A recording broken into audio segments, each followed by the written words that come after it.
welcome to this very special episode where tonight, on a very special night, it is the Parade of Planets. I am going to be doing a review on the very first tarot deck that I ever received back in 1972 in Topanga Canyon, California, from an elder Wiccan witch. And I have been using this deck almost daily throughout the years, pretty much my entire life. So we're talking decades. Also, as a note, I am an astute student of the mystic and esoteric teachings, and I am also a certified psychic on the Psychic Network hotline, if you guys remember that. And I've been doing that for a couple of decades. Also, when I had my store, and I've had my store since I was 30 in several different locations: Hollywood, Venice Beach, Malibu, Silver Lake, Los Feliz. I always had a little room in the back where I would do tarot card readings for my clients, and a lot of those clients were high-end celebrity clientele, and just people walking in off the street. So I have a deep love and regard and respect for the tarot, and I am also currently designing my own tarot deck. And my grandson, who has been designing tarot decks since he was 9. He's now 19, and he's actually very creative. And at some point, I will be sharing those decks that he's designed, as well as a couple of mine. And the one thing that's very interesting about working on doing your own artwork on tarot is that you really do kind of see things that you've never seen before. So I recommend all of you to start coloring, designing, drawing your own tarot deck, because it really does expand the subconscious mind, and it makes it extremely personal. Okay, so on that note, I've had an antique store for decades. I no longer have one now. I'm semi-retired. But I keep all my decks in these gorgeous Art Deco beaded handbags. And I mean, just how romantic is that, right? Look at how beautiful this bag is. Can you see it sparkling in the candlelight? She's just so precious, and she smells great. Okay, so let's get started on this deck that I was gifted in 1972 in Topanga Canyon, and it is the Aquarian tarot deck. Let's get a little bit closer so you can take a better look. Closer, we'll even her out. And there she is. Now, back in the 70s, Age of Aquarius was like the big thing, And and I have always adored Art Nouveau, Art Deco. Back in the day, there was a lot of, King Arthur stuff happening, and everybody had long, flowing, curly hair. And 1972. This is the front of the deck, and this is the back. And, this deck is not the deck that I use every day. I have another deck from 1979. And I'll be doing a review on that one. And that one's actually my favorite. I do believe that this is probably the backup to the original, because I have 2 sets. Because it's just so precious to me. So let's see. Here's the box. And the Aquarian Tarot deck, distributed by U.S. Game Systems, Stamford, Connecticut, USA.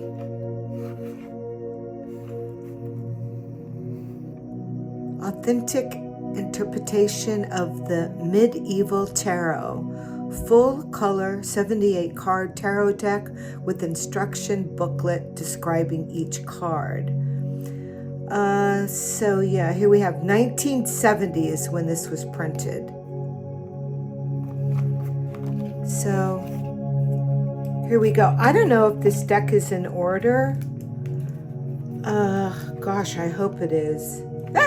It looks pretty good. Let's see what happens. I tried to put all my decks in order before I was going to do this review, but I think for us right now, it's just going to be pretty much about, you know, the beautiful artwork, this timeless artwork during the 1970s that was just so relevant. So we're going to start with the Fool, and look at the typeface, how beautiful that is. Gorgeous typeface, right? I'm a graphic designer. That's what I went to school for. So I resonate with typefaces. They have a lot of significant meaning in the subconscious mind. And so studying typefaces was, you know, probably 2 years of study in college. I went to Otis Parsons. But look at the artwork on this. I mean, he's fabulous, isn't he? So beautiful. The Magician.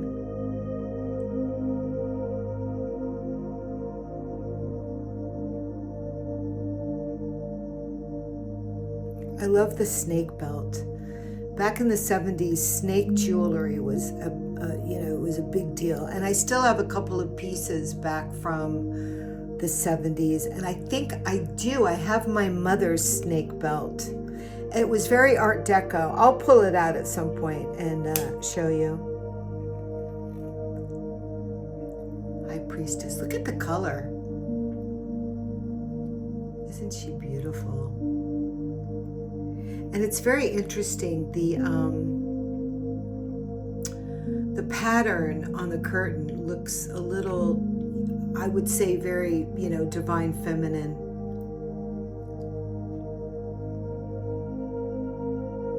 I mean, you can use your imagination.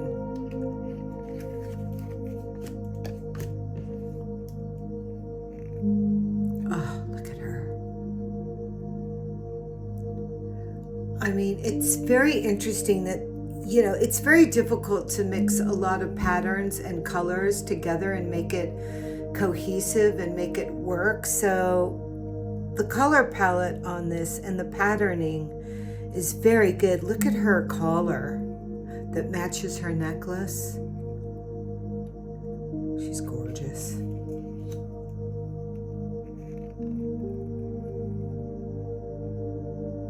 The Emperor on his throne, looking like a leopard. He's beautiful.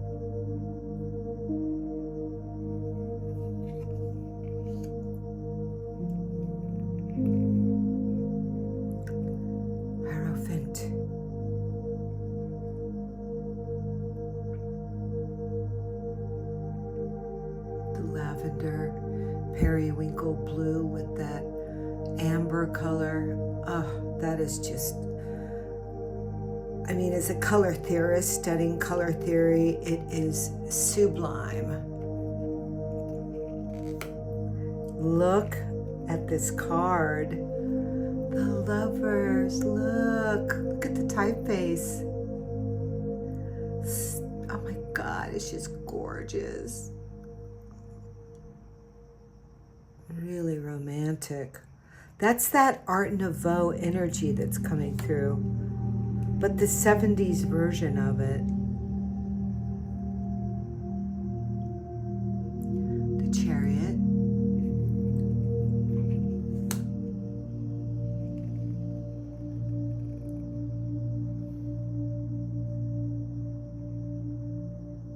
It's interesting that this card's strength is a man, don't you think? With the mustache. Usually it's a woman. And that looks more like a hound.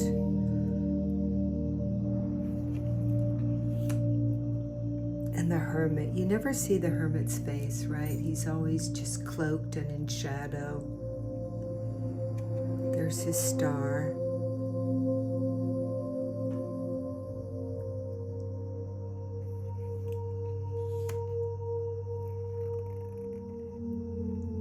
Wheel of Fortune.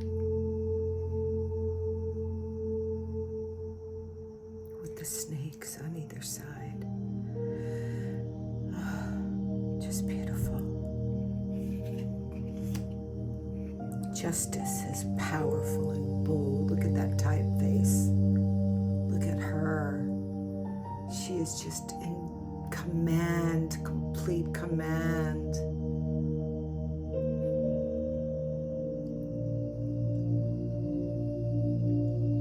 Lovely. The Hangman.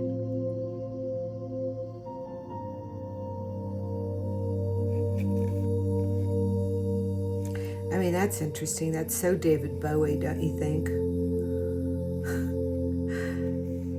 Huh. Yeah. The cross.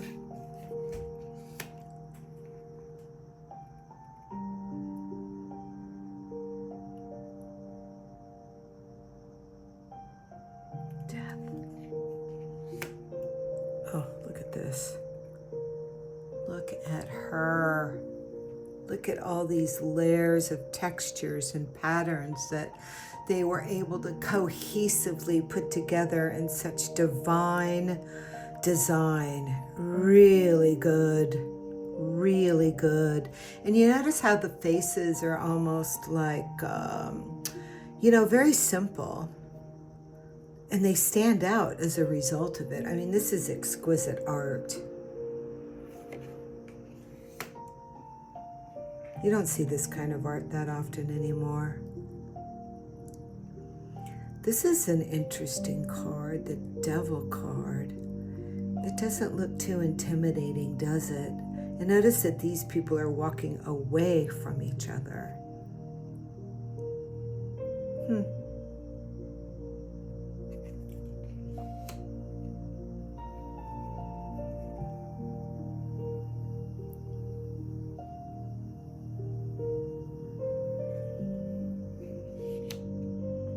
The star is the peacock.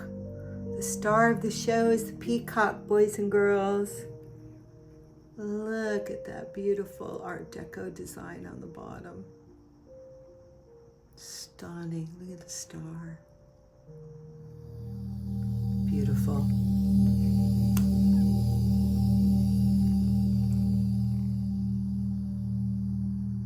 The moon.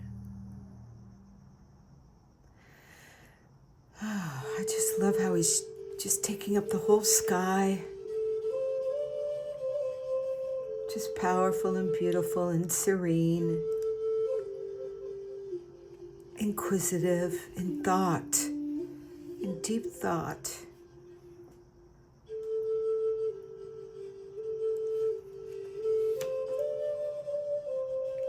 And the sun is just incredibly jolly.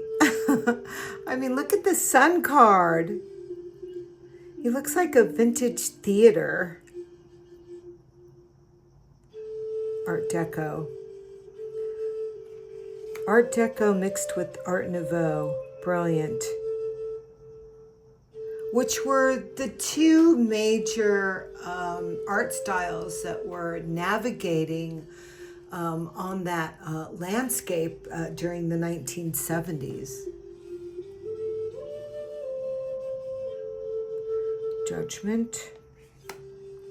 And the World. Hello. That looks like a Vogue cover to me. Look at that.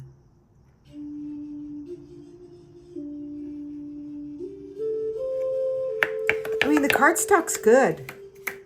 It's not great, but, back then, tarot was not what it is today. It's a different ballgame right now. I mean, we're just kind of all, we expect the best. We're a little bit, snobbish about it. You know, we want our decks to be amazing and brilliant, and they should. But I don't know. I have not seen artwork like this in a very long minute. I mean, I do have cards that I love that are modern, but it's timeless. I mean, you can tell that it's from an era, but still, it's still so timeless.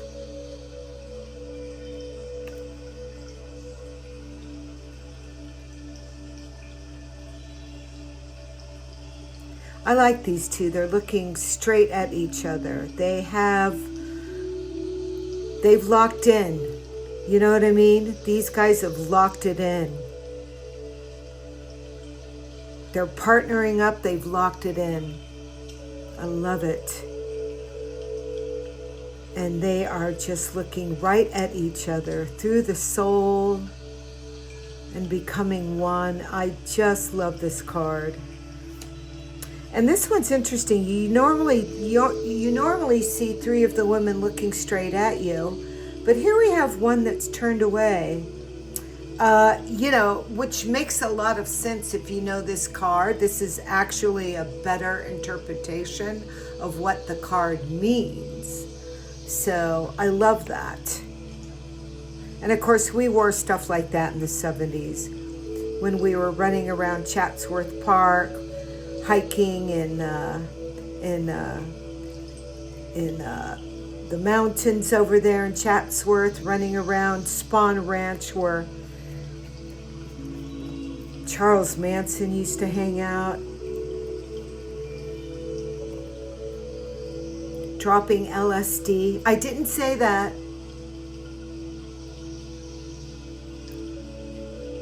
He's cranky. He's not interested in any offer. Look at him. He's like, whatever. Like, you got to come up with something better than that. I'm not, not interested. Boo humbug. The dark poet.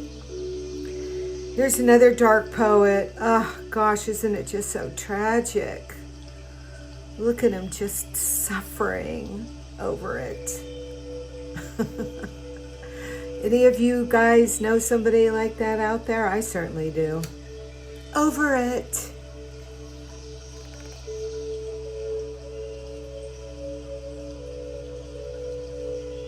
Six of Cups. Beautiful.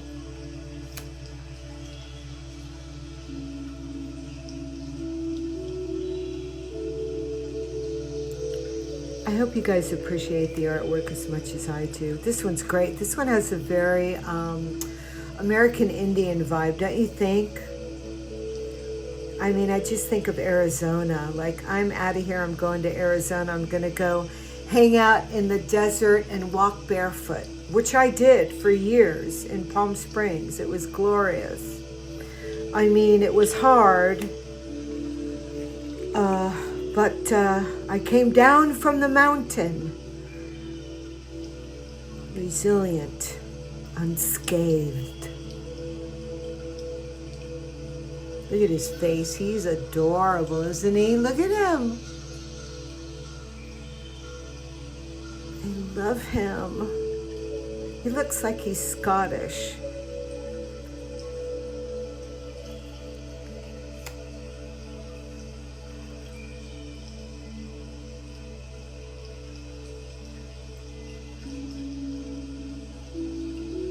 I love all this empty space, and if you notice, it's in the shape of a heart. Lovely, right? Love is everywhere. And this is a mirror. You're mirroring yourself. You're marrying yourself. You are becoming one with your divine feminine and your divine masculine. And that is an extremely powerful journey if you are so inclined or even lucky enough to experience something like that. I call it the bridal chamber.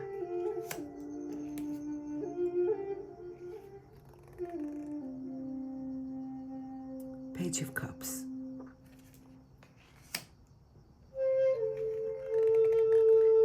Knight of Cups. I mean, look at how powerful that helmet is. Yeah, I'm feeling it for sure. And do we have tulips here, right? I mean, you see how they, it's a set. You can see that they belong together. I really like that. A lot of times cards don't actually do that. The cups are different.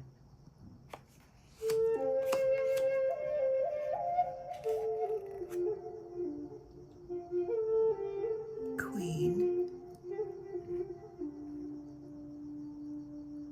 With the rose. Beautiful.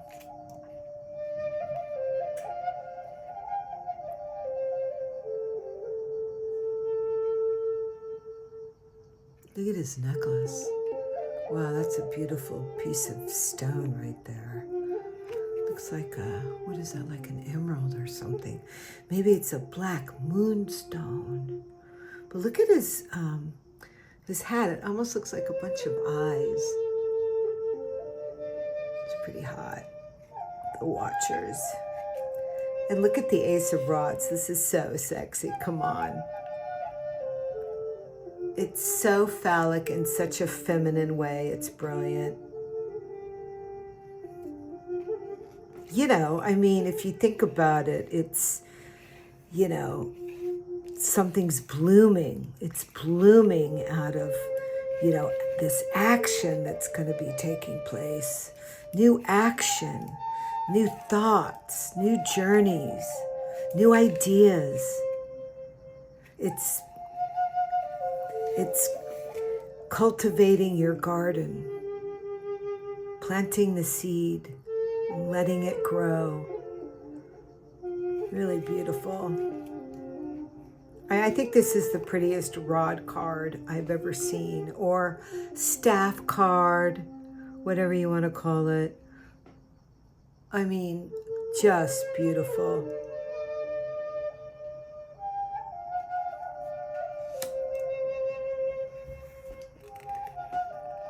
Yeah, I'm into these staffs a lot.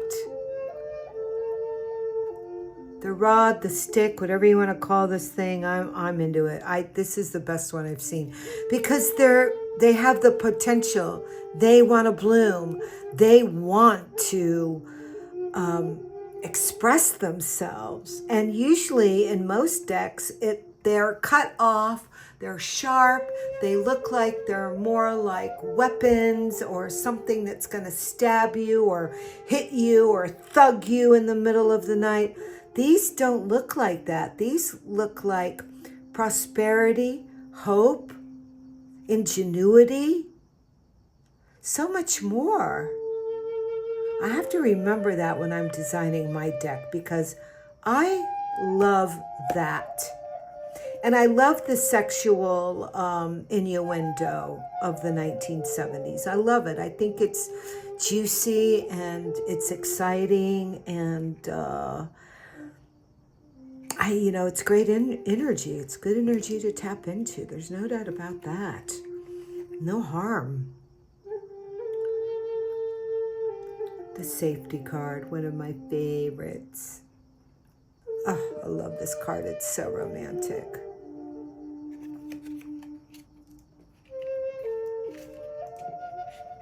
I mean, these guys look like they're having more of a discussion rather than battling it out.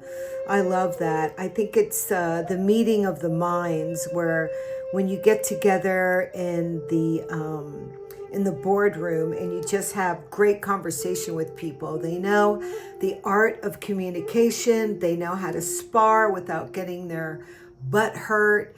And they're not offended. It's academia. It's a conversation with educated people that can listen, rebuttal. Because here's the thing: if you're very opinionated, and I can be opinionated, but here's the thing: opinions change.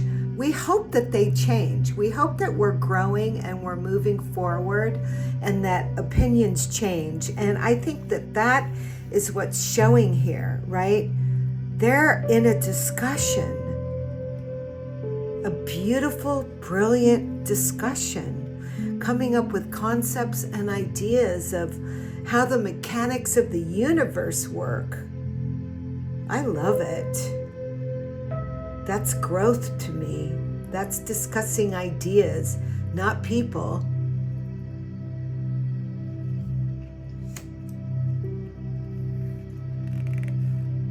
Victory.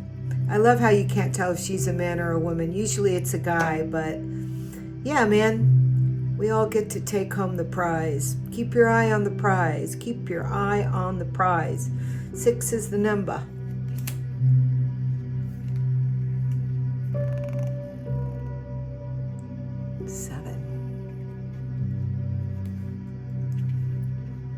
I hope you guys are seeing these okay. I'm so excited. I'm not even paying attention if the card is even in the camera. I think it's been a minute since I've actually looked at this deck. I did say that I use it every day, but I probably have mistaken it for the other deck. And when I show you the other deck, you will totally tell the difference, because this looks brand new. I mean, I probably was very careful with it. It was my first deck. The other deck, oh man, I dragged that thing everywhere I went. And I do have 2 of each because, you know, you want to have a backup. Oh, that's so hot. Look how many he's collected. And he's into it, right? He's a stallion. You go, 10 of rods. Page of rods. How interesting. Look at his face. What face? It's like not even there. So brilliant.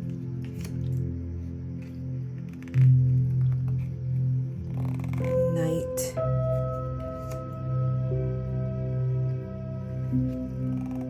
King.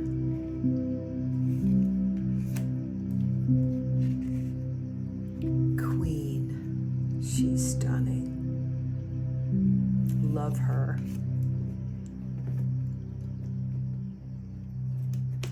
And this is interesting because, you know, you don't see the end of the dagger. You don't see the end of the blade. You only see the handle.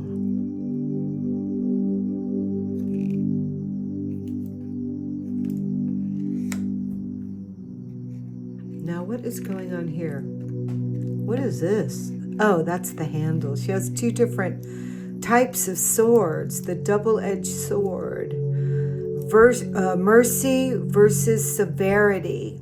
Mercy versus severity. Pay attention to what that is. Because sometimes you have to go in. You know, sometimes heads are going to roll. I mean, evil is real. And, yeah, I mean, I'm going to take you out if you plan to do harm to me or my people or my loved ones or my kingdom. You will be banished. And then there is the sword of mercy. I knight you. Stand before me so that I may grant you entry into the kingdom of life. I knight you. You have served me well. Beautiful. The 2 of swords. Beautiful.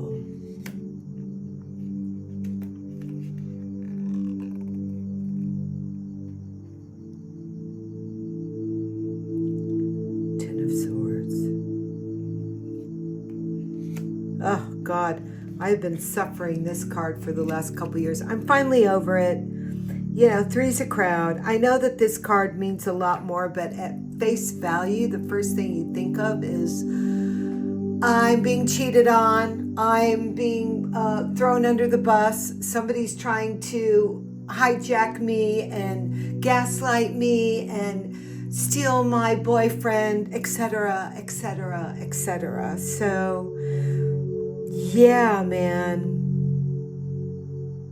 Heavy.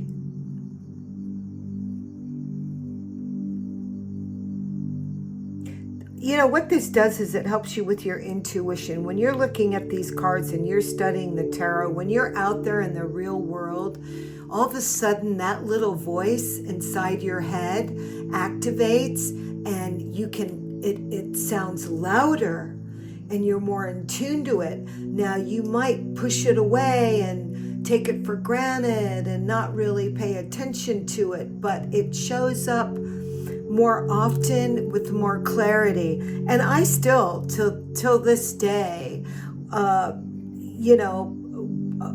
boff at my intuition sometimes. Like, I know I should have made a left-hand turn because now I'm stuck in traffic. I knew it, and that's just on a small scale. But man, if you can tune in to what this is, what this intuition is, it is one of the greatest gifts that you can practice. And this is why tarot is so important, because it teaches you to get in tune with and listen to your own intuition, your kingdom.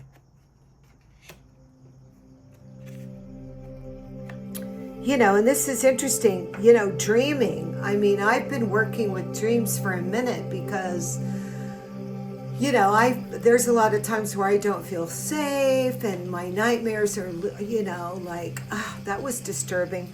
So I'm working on taking charge of my dreams and going in and working with my fractalated self, all these versions of myself that exist in alternative dimensions and alternative universes, and I'm communicating with them, and I'm trying to become one with all these different versions of myself so that we can all live a beautiful, healthy life. Because sometimes, where is my fear coming from?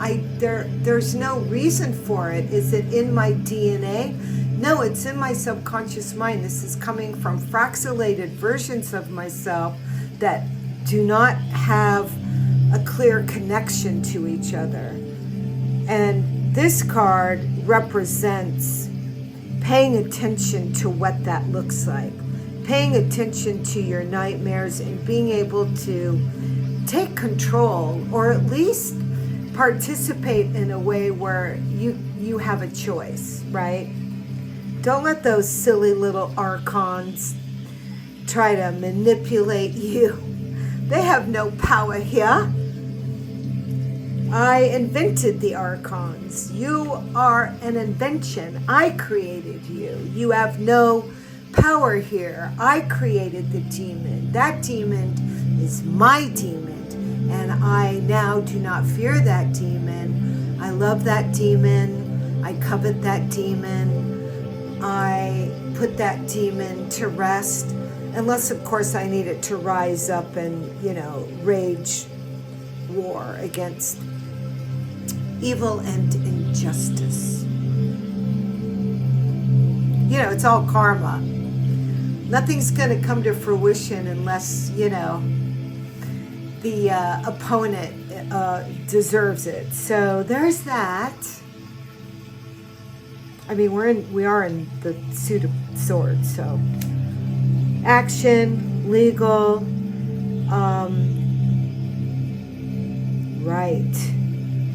It's powerful. And, for a long time, I just didn't want to address the sword, the suit of swords. I'm Pisces. I want love and rainbows. And if there's any altercation, I'm going to put my head in the sand. But I don't do that anymore. I've really learned how to embrace the warrior goddess in me, and that is through the practice of meditation, studying Buddhism, and yoga. And I now know that being a warrior goddess is powerful, but I also have learned how to direct it. It's not just, it's not out of severe emotion. It's something that is calculated, and administered and distributed in my best case scenario. And sometimes that means letting go of someone that is not serving purpose. Does this serve me purpose? If the answer is no, let it go. And this is choice. You know, a lot of times we feel like we're stuck and we don't have the choice. Well, you're the one that we're the ones that invented the dialogue, the stage. We're the writers. So, I don't know, play it like a game.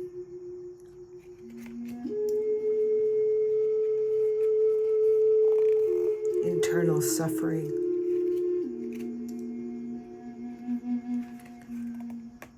Take charge. Taking action and going out. Winning.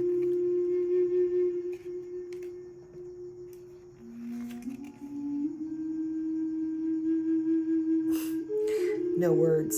I mean, you see the roses, like we're going back to, you know, mercy, severity.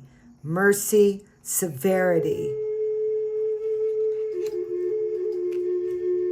Oh yeah, baby. Ka-ching, ka-ching, ka-ching. Let's go.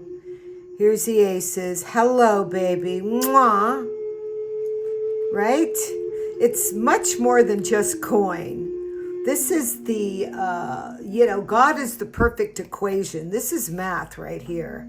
And math and science are, wow, metaphysics, quantum physics, it is the deal breaker. So you want to go in here big time and not just think about coin and money. I mean, I do have a deck that I only work with money. It's my money deck, and it's also a deck that I use for doing political readings and world politic readings. And that is the, oh gosh, what's the name of that deck? I just got it. I love it. I'll pull it out in one of these nights. It's so beautiful. I love his hat. Looks like one of those. He looks American Indian. Tallulah. Boy, he's really having to reach high to put that nail in the wall, right? He's having a hard time of it. Okay, poor little darling. We should get him a ladder. Right.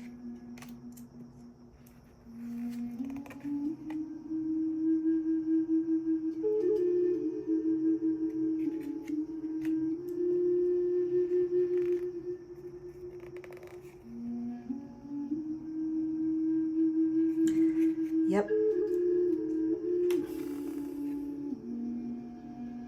Again, I love how the face is white and there's all this color going on. I love that because what it does is it's symbolically, psychically, it's a lot easier to put your face in this face because it's so vague that your subconscious mind fills in the blanks of whoever you want this person to be.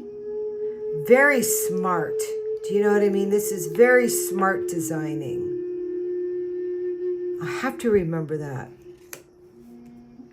I have done a series of the faceless boy. I mean, he's kind of creepy, but you get my idea, right? That I just think that's so smart. And it's good artistic sense too. It really makes for good composition.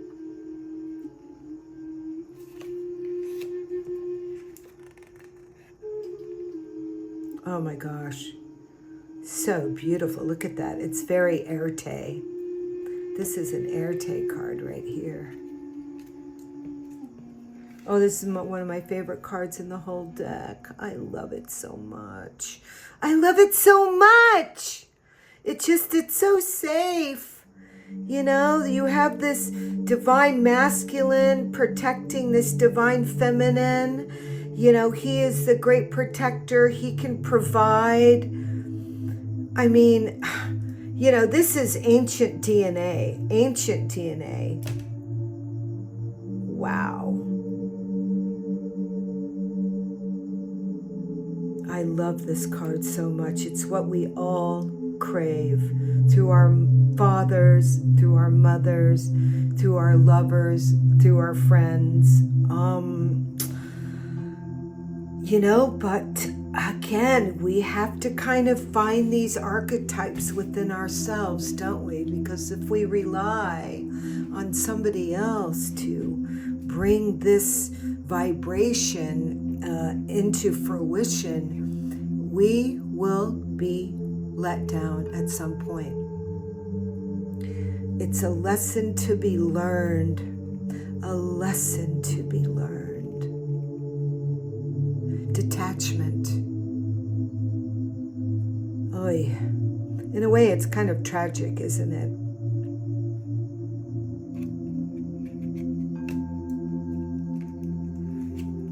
But there's freedom in the knowledge of how to generate that frequency for yourself. It's freedom. And the archons can't get you. I have a bunch of tricks up my sleeve. We'll talk about them later on as we move forward. Look at the typeface.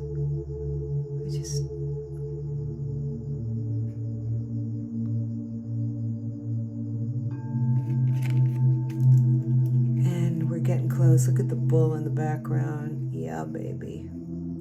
He looks familiar. I think this guy lives in New York somewhere. Oh, look at her cape. Are you kidding me? Stop it. Oy. I have to have that cape. See, here I go. Desire. Well, I mean, I do have a soft spot when it comes to fashion and wardrobe, and I'm kind of girly that way. Well, that's it for the Aquarian Tarot deck, 1970, right? You know, look at that. And it shuffles real well. Now that, I don't have to have it in order anymore, right? I could just go in and have at it, right? Just like let these puppies fly off the shelf and sing, baby. Sing to mama. What's this? What are you going to tell me? We got some swords coming out. Sing to mama. Come on, baby.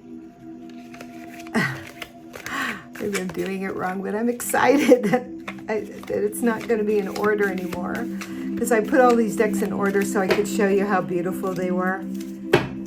This is a great deck. I tell you one thing about this deck is that you can kind of shuffle it old school.